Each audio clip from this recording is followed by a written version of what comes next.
We're gonna we got a 2025 Toyota Camry hybrid.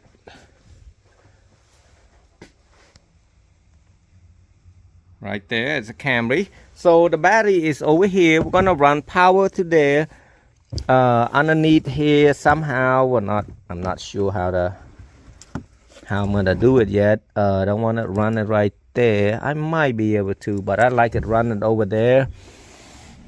It's only we're gonna install just one speaker, so yeah, I'm gonna run it down here, coming up here, and the sub right there. The sub right there does not have the wire in here, so we're gonna have to go to the back. This is a JBL system. Right, I'm not sure if it does have ANC or not. I find out later on. And so basically, you got this clip. I'm just like here, take that clip out, and then next clip out right here. I'm trying to find the speaker wire. The speaker wire is right there. Ooh, it's got 4 of them. So yeah, it's got 4 of them. I've had to figure which one for the sub.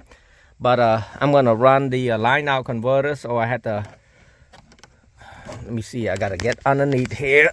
Oh. See if I can see the light.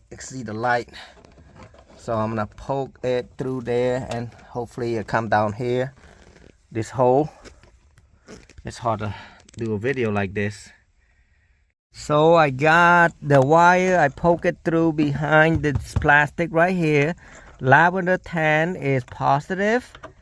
Actually, both of the lavender is positive. So I'm gonna hook up only one coil, which is you know, lavender is the red one. I'm gonna hook up to the red, which is positive. You can choose whatever color you want, or feel free to know which one your wire that is positive or negative. Remember, lavender blue or lavender red is negative, but on this we're doing a 1 coil. We're not gonna do 2. I use a T-tap quick disconnect. It's a lot better than you know, the one they got at sell at the U-Haul. So basically, you press this clip right there to pull it out. It's easier to pull it out than trying to play with it, because you got to take this tape out to get to this wire, and just put it back. I'm gonna run a 4-gauge wire, so I'm gonna take that out so I can run it. Put it right here. It's my 4-gauge kits. I'm gonna go in there and poke this wire through here, right there, and make sure I have enough wire to go up there. If I got a little bit more, that's good. If I don't, that's not good. Oh, what kind is this? Telephone. So make sure I have enough wire. I'm gonna leave it like so, and I'm gonna hide it underneath here. Okay. So I'm not gonna do nothing spectacular, nothing big, anything like that. So I'm just gonna sand the metal right here. About that, as you can see. I usually put 2 of them. There's soft type of screw, look like that. It's not sharp. You can touch it, but it's not sharp. You can screw it in. That way it's not gonna move. See that? And put everything back. Alright, in my case, I'm gonna do using a ferrule right there, a 4-gauge ferrule. I'm gonna cut it about 1 inch using the blades. You can see right there, it has to stick out like that much right there, and then just put into the 12-volt, the battery plus, and then proceed to tighten that. As you can see, I probably don't show you every little detail because this is pretty basic. I mean, you know, you tighten until it's tight. And I'm gonna show you the line out converter. I'm using a Kiss Lock 2, which has got a built-in remote output already. Make sure it's tight where you can't just slide it out.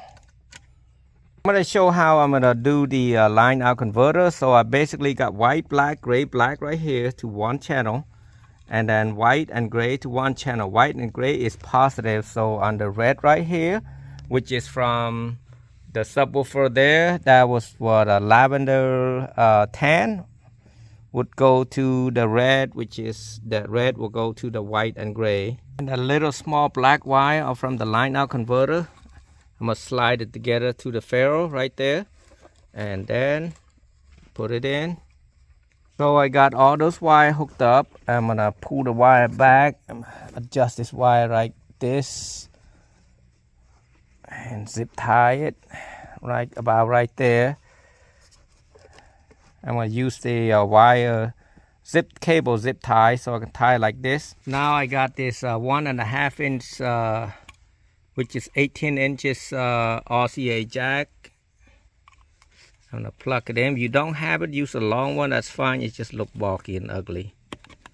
I don't know, maybe some people they like to put this line out converter a different place, but I think this is a perfect place because it's easy to access to the power.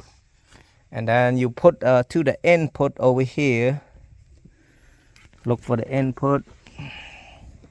Line out, line in, low in, which is on the top.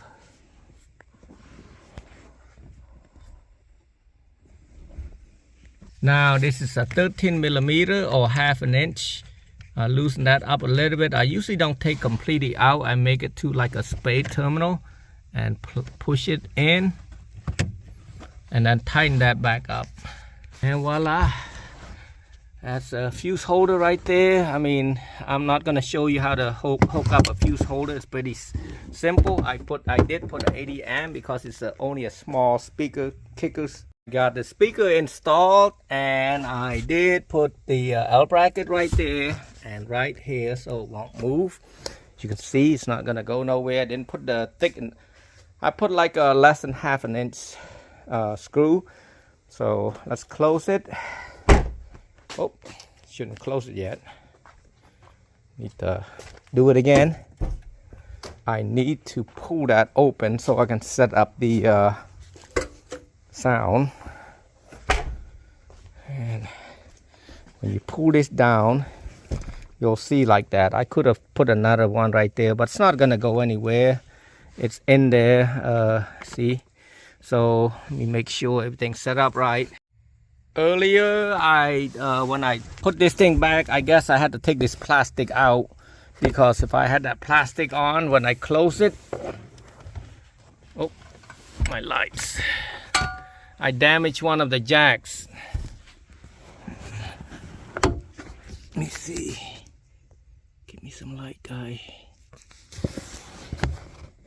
It's really close, but earlier it kind of broke my jack and I had to replace another one. So yeah, right there. So I have an issue where I use that Kiss Lock 2. It does not like the amp, the factory amp does not like it. So what happened is it shut the music off, and I was wondering what is going on. So now I'm gonna have to run a different one, which is the Kiss Lock, the model number, but it does not have the amp, the remote output like we did. So I'm gonna try that and see what happened and go on from there. So I'm gonna tuck the remote wire. I'm gonna tap it from that fuse right there, and hopefully I have no more problem, because it's always 7 o'clock already and I'm supposed to leave at 5:30, and the customer back to pick the car up, and then I'm like, what? So hopefully this will solve the problem. As you can see, this doesn't have a remote like this one, so we'll see.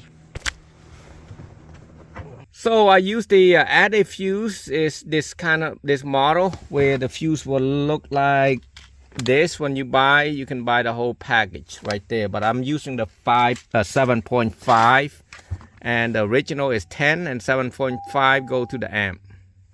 And I'm gonna crimp them up It would be one of this right there, USB number 1 and number 2. So I'm using right there, that one right there, okay? Like that. And make sure power is not, what I don't like about this is so big. If I flip it the other way, it might be better. Problem is this wire right there might interfere. Whoop.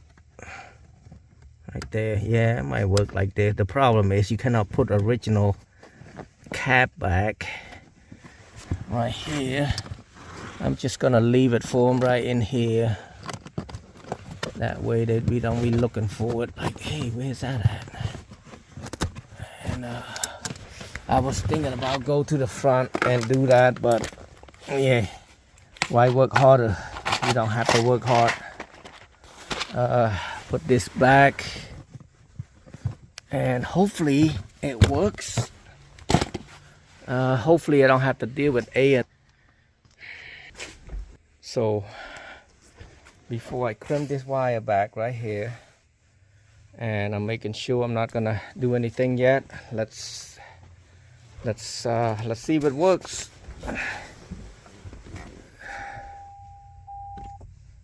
So it should turn the amp on. Yep, amp did come on. Give it a couple seconds. Let's see this sound. Oh yeah, we got sound. So turn that up. Okay, well, it's good, but let me cut it off and see if it make that noise. Because earlier it makes some crazy noise because it's got power still, and there's still signal to the subwoofer right there, the factory OEM. So I'm gonna put everything together. I'm gonna test drive, and if there's no thumping noise, and we are good to go.